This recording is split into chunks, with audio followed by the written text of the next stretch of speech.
Эти слова участники конкурса «Ирон Даныш» произносили с особой гордостью. В преддверии Нового года общественная организация «Юзинат» провела конкурс среди школьников республики.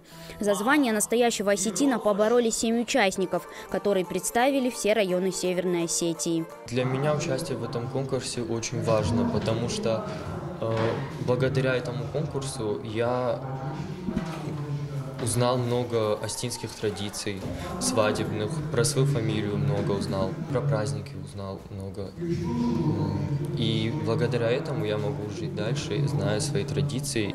Финальный этап конкурса включал в себя 6 испытаний. Ребята должны были написать сочинение на тему «Ирон Даныш», изучить историю своей фамилии, рассказать об осетинских праздниках, свадебных традициях и старинных предметах утвари. К конкурсу школьники подошли с особой ответственностью. В процесс подготовки были вовлечены все – домочадцы, товарищи и учителя. Мы все понимаем, что молодежь – это наше будущее. Мы в ответе за них, как они вырастут, какими будут. И придумали вот такой конкурс «Ирон Даныш», я осетин.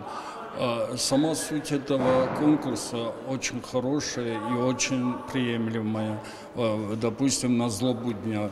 Я не говорю, что молодежь у нас плохая, но все равно надо этой молодежи помочь.